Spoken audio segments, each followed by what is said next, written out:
जो माननीय मुख्यमंत्री नीतीश कुमार जी ने राजनीति की भीड़ में अलग किस्म से घोषणा पत्र पर नहीं, निश्चय की बुनियाद पर चुनाव लड़ा। 2015 का विधानसभा चुनाव वो निश्चय, कमिटमेंट, और कमिटमेंट का एक महत्वपूर्ण अंश था हर घर बिजली। आज उसी पर ये केंद्रित है और इसकी चर्चा हम इसलिए करना चाहते हैं कि जब बिहार और झारखंड संयुक्त था, जब बिहार में कोयला खदान था, तो बिहार के घर घर तक बिजली नहीं पहुंच पाई। और बिहार और झारखंड बंटने के बाद इस योजना को माननीय मुख्यमंत्री जी ने अपने संकल्प के बदौलत घर घर तक बिजली पहुंचा दिया। और गौरतलब यह है, ये चुनावी वर्ष है, इसलिए हम ये जरूर जानना चाहते हैं कि जो विपक्ष के लोग हैं 1988-89 में तत्कालीन प्रधानमंत्री माननीय राजीव गांधी जी ने 10,234 करोड़ का विशेष पैकेज, बिहार पैकेज का ऐलान किया था। उसमें ऊर्जा भी शामिल था। ऊर्जा के क्षेत्र में भी दायित्व निर्धारित किया गया था। 1989 से लेकर 2005 के कालखंड में उस विशेष पैकेज में जो ऊर्जा की चर्चा थी, उस कंपोनेंट का क्या हुआ, ये विपक्ष को बताना चाहिए। और ये महत्वपूर्ण इसलिए है कि 2005 में जहां ऊर्जा का बजट जो था, और आज 2020 के बजट में आप देखेंगे तो 271.30% की वृद्धि हुई है। हमारे लिए यह महत्वपूर्ण है, खास करके कोविड-19 के दौर में यह विधानसभा चुनाव हो रहा है। और जब कोविड की चुनौती आई, एकमात्र रास्ता बताया गया था कि लॉकडाउन को सफल करिए। 79% गांव की आबादी है बिहार में। अगर घर घर बिजली माननीय मुख्यमंत्री नीतीश कुमार जी नहीं पहुंचाते तो लॉकडाउन सफल कैसे होता, यह सवाल बिहार की जनता के सामने है। तब संक्रमण दर को हम कैसे नियंत्रित कर पाते। बिजली की उपलब्धता हमने सुनिश्चित किया, जिसके चलते कोविड-19 की चुनौती से जूझने में हमारा से एक महत्वपूर्ण सहायक की भूमिका में रहा।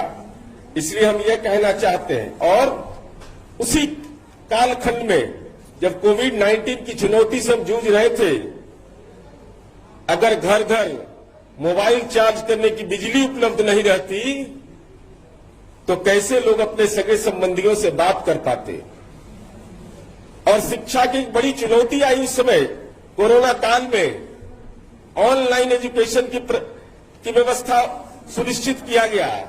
अगर बिजली नहीं रहता तो उस दौर में जब कोविड-19 की चुनौती से हम जूझ रहे थे, हमारे बच्चे, हमारे बेटा बेटी, जो तात्कालिक समाधान का रास्ता निकाला गया था कि ऑनलाइन एजुकेशन इनको दिया जाए, तो ऑनलाइन एजुकेशन का क्या होता, यह एक महत्वपूर्ण प्रश्न है। इसलिए हम यह कहना चाहते हैं कि जो तीसरा घटक हमारा था हर घर बिजली, उस दिशा में जो हम लोगों ने काम किया है वह बिहार की जनता को एहसास है। अभी तो राजनीतिक ऊर्जा का समय है, लेकिन घर घर ऊर्जा दिखाई पड़ रही है। बिहार के हर गांव में आप चले जाइए, चाहे वो मंदिर हो या मस्जिद हो या गुरुद्वारा हो, तमाम जगह पर बिजली का जो बल्ब चमकता है और उस गांव का जो वातावरण बदला है, जो आम लोगों की सोच बदली है, वह बिजली की उपलब्धता ने सुनिश्चित किया है। और माननीय मुख्यमंत्री जी ने उस दौर में जब आर्थिक चुनौतियों से हम जूझ रहे थे, बिहार जैसा राज्य कोविड-19 की चुनौती से जूझ रहा था, उस समय कृषकों के हित में बिजली के दर में कमी कर दी। बिजली के दर में 8,538 करोड़ जो तत्काल, अब तो राशि और बहुत आगे बढ़ गई, जो हम लोगों ने खर्च किया, उस समय हम लोगों ने बिजली के दर में कमी कर दिया। इसलिए यह कमी सुनिश्चित किया कि कम से कम बिजली की उपलब्धता किसानों को रहेगी। तो राज्य सरकार के द्वारा जो तयशुदा कल्याणकारी कार्यक्रम के तहत उनको लाभ देना है। इसके अलावा जो राज्य सरकार तात्कालिक मदद कर सकती थी किसानों के लिए, माननीय मुख्यमंत्री जी ने इस दिशा में एक सार्थक प्रयास किया और पूरे पारदर्शी तरीके से बिजली विभाग को हम लोगों ने चलाया। कंपनी बना करके, विनियामक बोर्ड बना करके सब्सिडी की राशि, वह तमाम जितने बिजली के प्रपत्र होते हैं उसमें सब्सिडी की राशि भी अंकित रहती है कि हम इतना सब्सिडी दे रहे हैं। और बिहार में हमने ये तय किया है कि हर खेत तक हम बिजली पहुंचा देंगे। अब तक 1,42,000 किसानों ने सिंचाई और कृषि संबंधित कार्यों के लिए कृषि फीडर के माध्यम से कनेक्शन लिया है। इसलिए हम ये कहना चाहते हैं कि बिजली की जो उपलब्धता है उसको हम लोगों ने जैसे सुनिश्चित किया है, तो बिहार में नीति आयोग की रिपोर्ट है, ये हमारी रिपोर्ट नहीं है, नीति आयोग की रिपोर्ट कहती है कि बिजली की उपलब्धता, ट्रांसमिशन क्षमता, पावर कंजम्पशन और अन्य मापदंडों पर बिहार देश भर में बेहतर काम कर रहा है। और साथ ही साथ हमको ये बताते हुए गर्व हो रहा है कि जब दिल्ली में ऊर्जा मंत्रियों का सम्मेलन हुआ तो बिहार के ऊर्जा के क्षेत्र में हर घर बिजली जो हमारी योजना थी, उस योजना को केंद्र सरकार ने सराहा और कहा कि इसको प्रयोग में पूरे देश के अंदर लाने की जरूरत है। तो ये निश्चित रूप से बिहार के लिए एक महत्वपूर्ण उपलब्धि रही है और लगातार हम बिजली के क्षेत्र में जो काम कर रहे हैं, क्या हालात थे इस बिहार में और कौन गुनाहगार था इसके लिए। आर्थिक पैकेज में भी ऊर्जा की बात कुछ प्रगति शून्य। राज्य सरकार जब बिहार और झारखंड एक था उस समय ऊर्जा के क्षेत्र में काम किया जाना था, वह काम भी नहीं किया गया।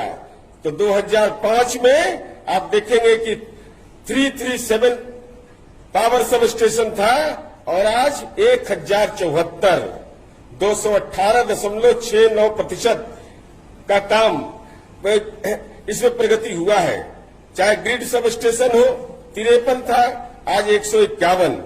और उपभोक्ता देखिए, कंज्यूमर जो बिहार में बढ़े हैं 2005 में 27,56,260, तो 2020 में 1,42,65,691। पावर डिमांड कितना था? 1,293 मेगावाट, 95 मेगावाट 2005 में, और आज 2020 में 6,040। आज कृषि कनेक्शन है 2,42,639। और आप तमाम लोग गवाह हैं इस बात के, क्या हालात था इस बिहार में। जो जर्जर तार रहते थे वो लटका हुआ रहता था, लोग उस पर कपड़ा सुखाते थे। कितने लोगों की दुखद मौत हो गई थी उस दौर में, कोई देखने वाला नहीं था। और आज माननीय मुख्यमंत्री जी ने अपने कार्यकाल में 83,066.6 किलोमीटर हमने जर्जर तार को बदला है। इसलिए और आमतौर पर आप देखिएगा कि आज ग्रामीण क्षेत्र हो तो 18 से 22 घंटा की उपलब्धता बिजली की रहती है, शहरी क्षेत्र हो 22 से 24 घंटा की बिजली की उपलब्धता रहती है। और साथियों, यह इसलिए महत्वपूर्ण है कि केवल यह माध्यम ऊर्जा की उपलब्धता नहीं हमारी उपलब्धि है, इसके विभिन्न उपादान हैं, ये महत्वपूर्ण है। अगर बिजली की उपलब्धता हुई तो हर घर में बिजली की उपयोगिता बढ़ गई, रोजगार के साधन नए सृजित हुए, इससे जो विभिन्न इलेक्ट्रॉनिक उपकरण का उपयोग लोग करने लगे, तो स्वाभाविक है जो उसमें दक्ष लोग हैं उनको सुविधाएं मिली, बाजार उनको घर के बगल में मिला। इसके अलावा जो केरोसिन तेल या मोमबत्ती का जो उपयोग करते थे उससे जो प्रदूषण में भी कमी आई, तो स्वाभाविक रूप से ये हमारे लिए एक महत्वपूर्ण उपलब्धि है। और बिजली उपकरण से जुड़े हुए छोटे लघु उद्योग प्रारंभ हुए, जो छोटे छोटे एपरेटस थे उस दिशा में काम शुरू हुआ। लघु उद्योग, सूक्ष्म उद्योग की श्रृंखलाएं बनने लगी।